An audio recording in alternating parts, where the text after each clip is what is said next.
잠시 기도하겠습니다. 하나님, 우리 예배를 받아주시니 감사합니다. 또한 우리의 찬양을 받아주시니 감사합니다. 오늘도 은혜 찬양대의 찬양에 하나님 기뻐 받아주신 줄을 믿습니다. 또한 우리 이삭과 리브가의 찬양에 주님 흠양하여 주신 줄을 믿습니다. 우리 모두의 찬양 가운데에 주님 놀랍게 역사하여 주시사 이 시대 가운데에 찬양이 넘치는 우리 꿈의 숲교회가 되게 하여 주시고, 예배 가운데에 주님 역사하여 주시며 임재하시는 거룩한 예배가 되게 하여 주시옵소서. 하나님, 이 시대가 많이 아파하고 있습니다. 누가 이 시대 가운데에 희망을 주실 수 있습니까? 오직 예수님밖에 없음을 다시 한번 고백하오니, 오늘도 말씀 가운데에 오직 예수님 만나게 하시고 성령님의 그 임재하심을 경험하는 복된 시간 되게 하여 주시옵소서. 감사드리며 우리 구주 예수님의 이름으로 기도합니다. 아멘. 할렐루야, 할렐루야. 예, 우리 한번 옆에 있는 분들과 다시 한번 인사 나누겠습니다. 당신의 얼굴을 보니까 참으로 행복합니다. 인사하겠습니다. 당신의 얼굴을 보니까 참으로 행복합니다. 네, 참으로 행복합니다. 진짜 행복하신가요? 예, 또 보시면서 아이고 아차 왼수 이렇게 만나는 사람 없죠? 예, 혹여나 옆에 그동안 나랑 관계가 어려웠던 사람이 있을지라도 꼭 주님 안에서 해결함 받기를 원합니다. 왜냐하면 저희는 교회이기 때문이에요. 꿈의 숲 교회이기 때문이에요. 어떤 것도 해결되지 못할 것이 없습니다. 왜냐하면 예수님이 우리의 모든 상황을 아시기 때문이요. 이처럼 우리들의 삶은 연약함 가운데 살아갑니다. 그렇죠? 연약함 가운데 있기 때문에 몸도 연약하고 마음도 연약하고 또 우리의 영혼도 때로는 연약할 수도 있는 것이 우리들의 인생이에요. 여러분들 설 명절 보내시면서 어떤 다툼이나 이런 거 없으셨죠? 지난주 설교처럼 착한 행실로 사셨나요? 혹시 나쁜 행실로 이렇게 살아가신 분들 계십니까? 아, 괜찮아요. 그래서 또 오신 거 아니겠습니까? 우리 또 시어머님의 말씀에 또 마음 상처받은 분들이 혹여나 계시다면 며느님들도 또 마음이 풀어지길 바라고, 혹여나 또 며느님과 또 딸 때문에 아들 때문에 마음 속상하셨던 우리 어르신들 계시다면 오늘 이 시간 마음이 풀어지기를 바랍니다. 왜냐하면 다 연약한 자들이 모였기 때문이에요. 참, 이 명절 때만 되면은 여러 기업에서 조사를 하게 되는데요. 가장 듣고 싶은 말 3가지를 한번 뽑아봤어요. 첫 번째가 3위였는데 사랑해 보고 싶어였습니다. 이게 1위일 줄 알았는데 이게 3위더라고요. 그리고 두 번째가 고마워라는 거였어요. 고마워. 고맙다라는 얘기를 많이 할수록 그 과정의 분위기가 참 좋아집니다. 그렇죠? 근데 고맙다라는 말을 한 번도 안 하는 남편이 있을 수 있어요. 아내도 있을 수 있습니다. 오늘 꼭 가셔서 고맙다라고 꼭 실천하시길 바라고요. 1위가 뭐였을까요? 예, 고생 많았어요. 예. 그래서 오늘은 인사를 좀 많이 하죠. 제가 한 번 더 인사했으면 좋겠는데 점 붙이느라 수고 많았어 한번 해보겠습니다. 한번 해볼까요? 시작. 수고 많았습니다. 고생 많았습니다. 저는 뭐 했을까요? 예, 같이 만두도 빚었습니다. 저 어머님네 가가지고 같이 저희 집사람이랑 했고요. 또 다 먹고 난 이후에 뭐 했을까요? 아유, 잘하셨어요. 제가 자랑하려는 거 결코 아닌데 저도 맨 처음엔 잘 안 됐어요. 맨 처음에는 저도 팔짱 끼고 그냥 소파에 앉아서 TV 보는 게 너무 익숙했거든요. 근데 하다 보니까 늘 여성들만 일하니까 그게 좀 미안해지더라고요. 그리고 기도 가운데 은혜 주신 것 같아요. 설거지라도 해야 되겠다. 우리 남성분들 도전 드립니다. 이미 잘하고 계시겠지만 앞치마 두르는 것도 결코 부끄러운 일 아닙니다. 그런데 설 연휴 동안 또 우리가 또 좀 부담되는 말 2가지를 뽑아봤는데 참 재밌습니다. 남성들은 어머니가 자고 가라 하면 부담이 된대요. 그 다음에 여성분들은 한 끼 더 먹고 가라. 점심도 먹었는데 저녁까지 먹고 가라. 예, 그렇죠. 공감되시나요? 예, 그렇죠. 우리 어른들은 더 먹여주고 싶어서 하는데 그래요. 근데 우리 자녀들은 또 여러 가지 또 가정에 또 일정이 있기 때문에 아마 좀 부담이 되는 것 같습니다. 근데 안타까웠던 것은 저도 신문을 보면서 설 명절 가운데에 가정폭력이 그렇게 일어나는 것을 또 신문을 통해서 알게 됐어요.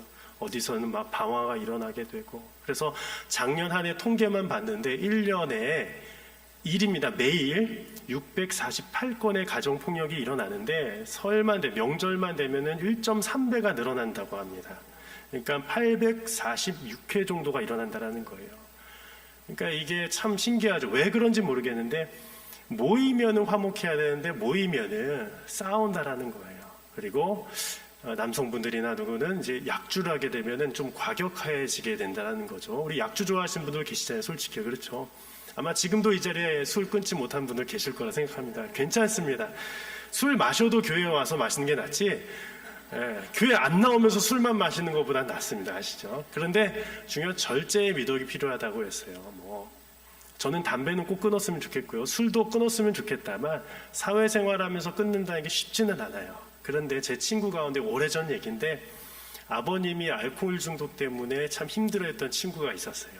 작은 집에서 살았어요. 근데 그 집은 결국에는 어머님이 안 계시고 그 남동생과 함께 남자 3명이 살고 있었는데 명절만 되면은 집에 들어가기 싫은 거예요. 왜? 술만 계속 드시니까. 가정폭력이 일어나니까 그 친구가 두려운. 그래서 어디 왔을까요? 이 친구가 교회에 늘 오기 시작하는 거예요. 교회가 안식처가 되고 쉼터가 되기 때문이에요.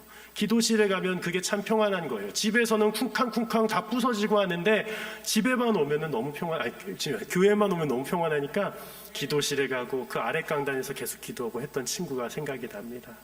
근데 어느 날 이 친구가 질문을 했대요. 다른 가정들은 다 평안한데 왜 우리 가정은 왜 맨날 이렇게 치고 받고 싸울까? 왜 그렇게 술 마시는 우리 아빠가 계실까?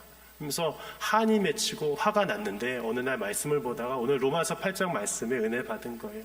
오늘 8장 26절에 이와 같이 성령도 우리 연약함을 도우시나니 라고 이 구절을 딱 읽는데 막 눈물이 나면서 은혜를 받기 시작했는데 그 연약한 사람이 나 자신처럼 보였는데 그 아빠가, 그렇게 미웠던 아빠가 연약해 보이는 거예요. 여러분들 막 힘이 있고 막 이런 사람들이 막 세 보이잖아요. 아니에요. 더 연약하거든요. 마음이 더 회복이 필요하거든요. 그래서 그 마음을 품게 되니까 그 아버지에 대한 마음이 바뀌기 시작한 거예요. 그래도 그것이 순식간에 해결되지는 않았지만 그 아들이 취하는 그 태도가 바뀌기 시작하면서 삶에 있어서 뭔가 희망이 보이기 시작했다라는 겁니다. 그래서 인정하기 시작했다는 거예요. 아버지가 그럴 수밖에 없는 이유들, 사연들, 일을 하고 싶었지만 일에서 계속 일거리가 없으니까 계속 술을 마시게 되는 일들 등등 하면서 이해가 되기 시작했다라는 겁니다. 이처럼 우리들의 삶 가운데에도 부부간의 가정 가운데 교회 가운데 서로 무엇이 먼저 필요하나 인정하는 게 필요해요. 우리에게는 연약함이 있구나라는 거예요. 저에게도 연약함이 있습니다. 그리고 장로님, 권사님, 우리 집사님 모든 성도님들에게도 연약함이 있습니다. 그렇죠? 옆에 있는 분들도 연약함이 다 있는 거예요. 특별히 집에 있는 누구예요? 남편, 아내에게 연약함이 있다는 거예요. 자녀들에게도요. 그런데 이 연약함을 인정하는 것을 넘어서 우리 믿는 자들은 어떻게 해야 되느냐? 이 연약함을 회복시켜 주시는, 극복하여 주시는 하나님의 은혜를 경험해야 되는 거예요.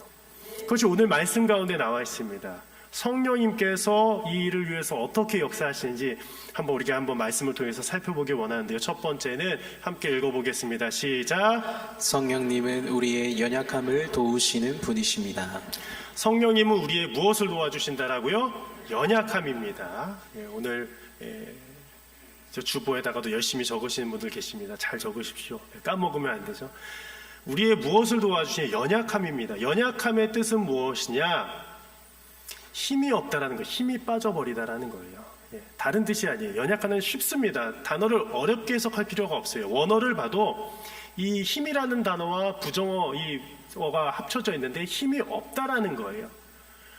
제가 어떤 영상을 봤는데 한 아이였는데 이 근육이 계속 빠지는 질병에 걸린 참 안타까운 상황을 봤어요. 그 아이는 근육이 점점 빠지니까 앉아있다가도 결국에는 앉아있는 것도 못해서 뉘어있게 되더라고요. 근육이 빠지니까 몸에 힘이 빠져버리는 거예요. 근위축증이잖아요. 그렇죠? 그런데 마음의 근육도 있습니다. 마음의 근육이 빠질 때도 있어요. 근데 심지어 영혼의 근육도 빠질 때가 있습니다. 그럼 이때 어떻게 되냐? 인정해야 돼요. 내가 지금 근육이 빠지고 있구나. 내가 지금 이 연약한 상황 가운데 있구나를 인정을 해야 돼요. 그때 누가 도와주시냐? 성령 하나님이 도와주기 시작하신다라는 거예요. 그리고 교회 안에도 무엇이 있다? 연약함이 있구나라는 것을 인정을 해야 돼요. 그때 하나님께서 역사하신다라는 거예요. 이 영국의 이 종교개혁가 존 위클리프가 이러한 얘기를 했습니다. 이 연약함에 대해서 이렇게 해석을 했는데요. 사태를 분석하지 못하고 그것에 관해 지혜롭게 간구하지 못하는 우리의 무능함을 가리킨다라는 거예요. 화면 한번 계속 보여주십시오. 참 중요한 메시지, 와닿는 메시지였습니다. 연약함이란 다른 게 아니라 사태를 분간하지 못하는 거예요. 우리 어린아이들이 어려운 뉴스를 보면 물론 쉽게 설명하면 이해하겠지만 복잡한 건 잘 이해 못하잖아요. 이처럼 우리들도 어떠한 사건을 봤을 때 다 아는 것처럼 보이지만 때로는 다 알지 못한다라는 거예요. 어떤 사태가 났을 때에 이거 이래 내가 내 기준으로 판단했을 때에 그것은 잘못된 판단일 수도 있다라는 거예요. 모두가 다 잘못된 판단을 내릴 수도 있다는 게 인간의 오류입니다. 연약함입니다. 그런데 더 나아가서 뭐가 문제냐? 그것에 관해, 그 문제에 관해서 우리가 지혜롭게 간구하지 못하는, 기도하지 못하는 게 문제라는 거예요. 연약함이 있음에도 불구하고 그것을 가지고 주님 앞에 지혜롭게 기도해야 되는데 나아가지 못한다는 겁니다. 그래서 어떻게 돼요? 우리는 계속 그 연약함 가운데에 머물게 된다는 거예요. 너무 중요한 얘기죠. 따라서 이 연약함을 해결할 수 있는 것은 무엇이냐? 나는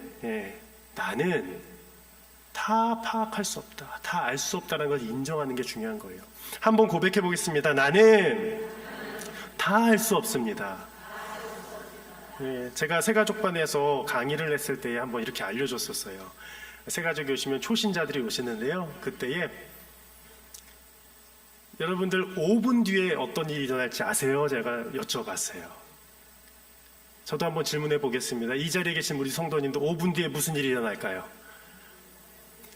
계속 설교를 듣고 계실 겁니다. 제 설교가 10분이 남았기 때문에요.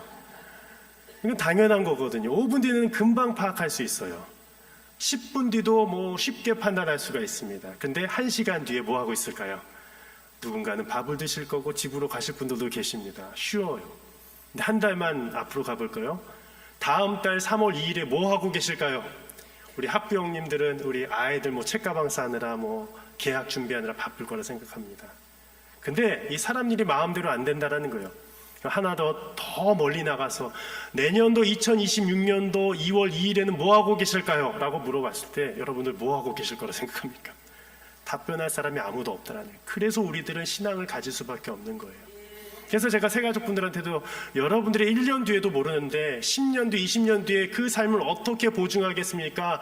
보험이, 나의 생명보험이 당신의 삶을 보증해 줄 수 없습니다. 따라서 우리의 모든 삶을 아시는 하나님께 나아가야 됩니다 라고 말씀드렸어요.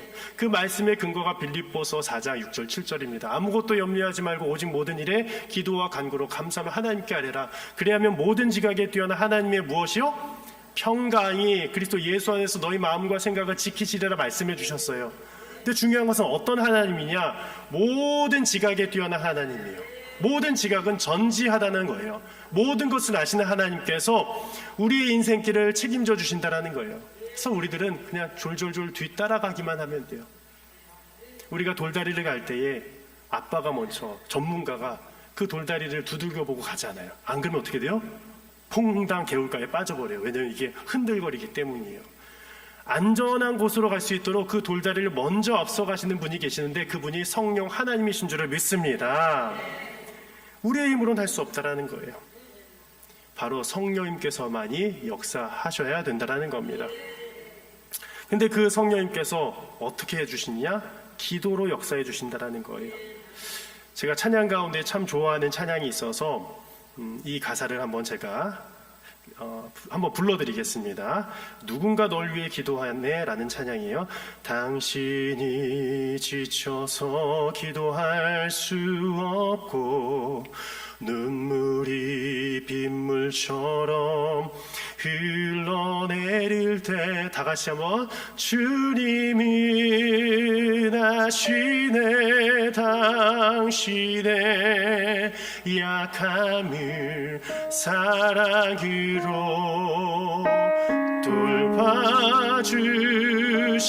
돌봐주시네. 누군가 널 위하여 누군가 널 위하여 누군가 기도하네. 누군가 기도하네. 내가 홀로 외로워서 내가 홀로 외로워서 마음이 무너지되 누군가 널 위해 기도하네. 아멘. 저는 이 찬양을 너무 좋아합니다. 그런데 이 찬양을 제가 유튜브에서도 듣고 예전에는 이 찬미예수라는 책에서 이 찬송가를 많이 불렀는데 2절의 가사가 이렇습니다. 예수님 널 위하여 예수님 기도하네. 내가 홀로 외로워서 마음이 무너질 때 예수님 널 위해 기도하네라고 되어 있어요.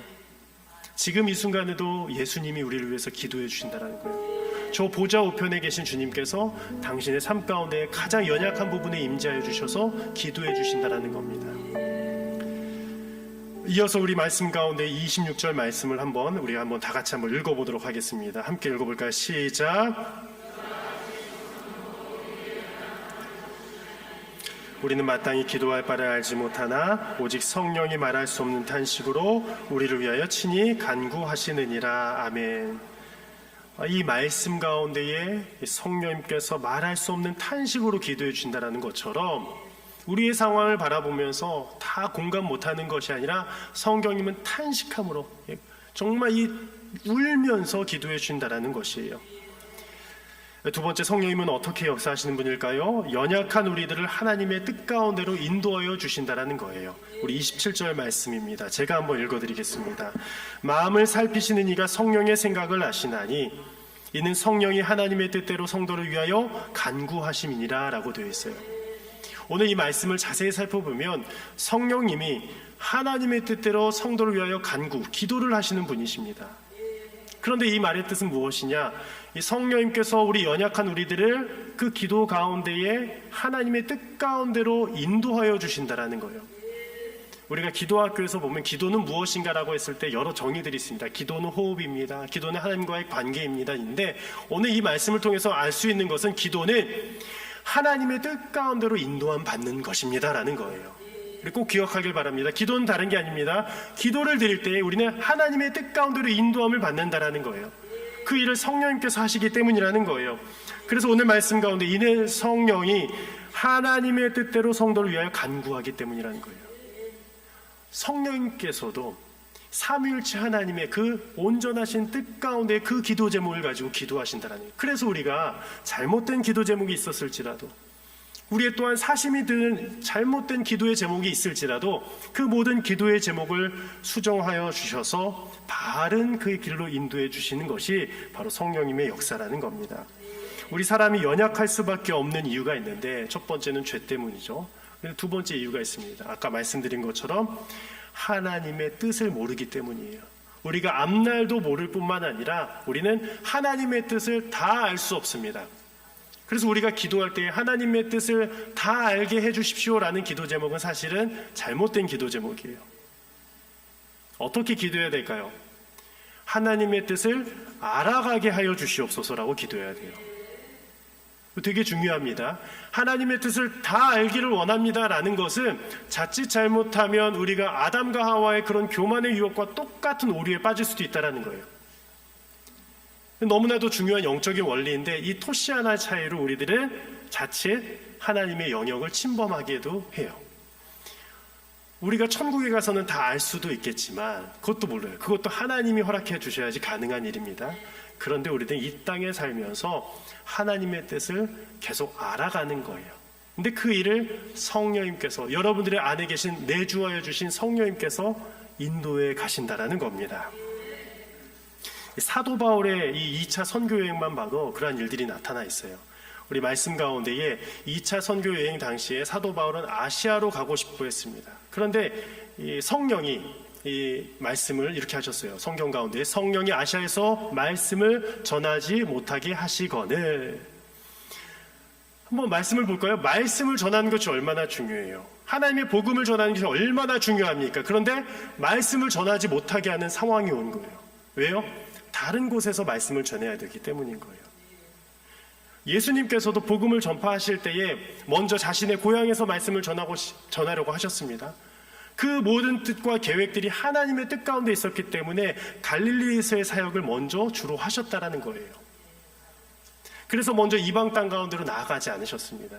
하나님의 때에는 순서가 있었다라는 것이에요. 성령님의 역사도 마찬가지입니다. 우리가 먼저 가야 될 길을 열어주시고 우리가 잘못된 길로 다음에 가야 될 길들은 막아주신다라는 것이에요. 그리고 가지는 말아야 될 길들은 완전히 봉쇄해 주신다라는 겁니다. 따라서 우리들이 신앙생활하다가 길이 막힐 때가 있습니다. 우리도 운전하다 보면요, 길이 막힐 때가 있잖아요. 그럼 어떻게 하세요? 추락 위험이라고 되어 있는데 그냥 밀고 나가십니까? 그럼 추락해버려요. 그렇죠? 아주 위험합니다. 운전하다가 공사 중 들어가지 마십시오 하면 가지 말아야 되는 거예요. 이처럼 우리들이 고집 부리면 안 돼요. 우리가 신앙생활할 때마다 성령님께서 막으시면 그 가운데 멈춰 서야 됩니다. 그리고 성령님의 뜻을 구해야 됩니다. 그게 오늘 말씀의 메시지입니다.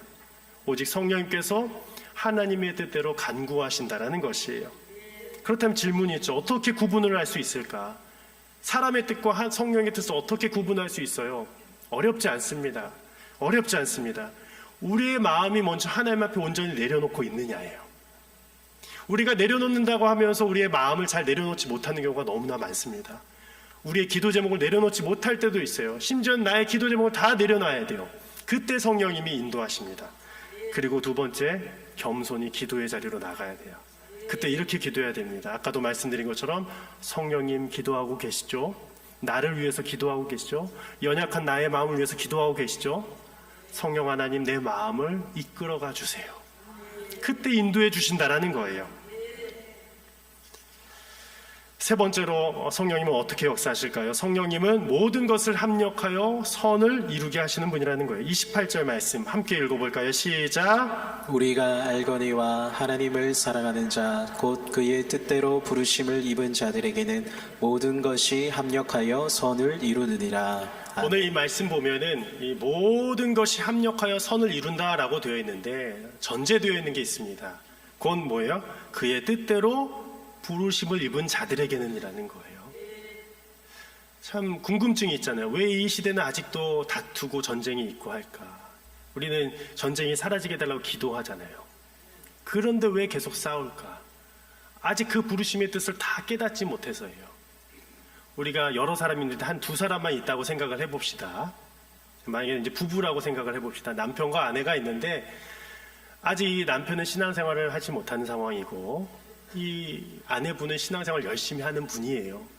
그런데 함께 마음을 맞춰서 신앙생활을 해야 되는데 이게 잘 끌려오겠습니까? 아니에요. 신앙이 다르면 이게 이질감이 있잖아요. 하나님의 뜻을 얘기해도 남편은 아직 깨닫지 못합니다. 그것은 당연한 논리입니다. 그런데 이런 경우도 있죠. 둘 다 믿음이 없는 경우도 있어요. 남편과 아내가 믿음이 없는 경우가 있습니다. 그때는 어떻게 돼요? 둘 다 무엇을 구해도 이것은 세상적인 일밖에는 안 된다라는 거예요. 그런데 이 둘 자체가 함께 주 안에서 깨어있을 때가 있습니다. 함께 신앙 가운데서 깨어있을 때가 있어요. 그때는 어떻게 돼요? 이것을 바로 합력이라고 해요. 합력. 오늘 이 말씀에서 합력은 힘을 합친다라는 거예요. 근데 힘을 합친다는데 어떻게 합치느냐? 저는 이 신뢰를 부부로 말씀드렸지만 성령님의 역사로 먼저 우리가 이것을 이해해야 됩니다. 우리 삶에 있어서 지금 여러 가지 문제들이 있잖아요. 기도 제목들이 있잖아요. 근데 이것을 해결해야 되는데 가장 중요한 것은 무엇이냐? 힘이 흩어져 있다라는 거예요. 힘을 모아야 되는데 일은 힘을 모아야지 되는 겁니다. 우리 찬양대도 이 목소리를 모아야지 이게 쫙 울려 퍼지는 것처럼 하나로 울려 퍼져야 되는데 힘이 다 각계 전투를 하고 있는 거예요. 요즘에 많은 사람들이 이런 오해를 하고 있습니다. 저는 오늘 유튜브로 예배드린 그분들을 정죄하는 것은 아니지만 각자 신앙생활 할 수 있지만 하나님의 역사는 합력하는 데 있습니다. 힘을 합치는 데 있습니다.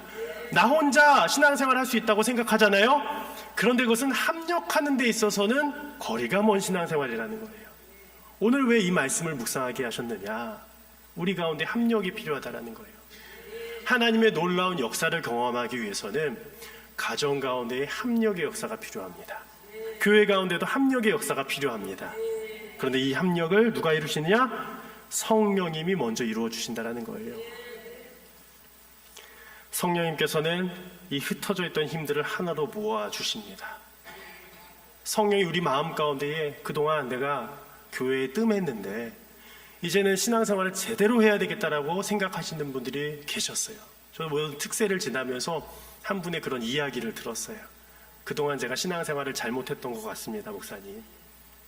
제대로 신앙생활하고 싶습니다. 왜요? 그동안 나의 방향은 저기서 혼자 합력하지 않고도 신앙생활을 해도 된다고 생각했어요. 근데 그게 아니라는 거예요. 신앙생활을 합력한다라는 거예요. 그래서 합력하여서 무엇을 이루느냐? 오늘 말씀에도 모든 것이 합력하여 무엇을 이룬다고요? 그래요, 선을 이룬다는 거예요. 이 선은 무엇이에요? 제가 질문을 드리겠습니다. 이 선은 무엇입니까? 무엇이에요? 선은 무엇이에요? 네? 하나님의 구원의 완성인 거예요. 사도 바울이 로마서 말씀 가운데 말했던 이 선은 도덕적인 선을 뛰어넘은 하나님의 구원의 완성을 말하고 있습니다.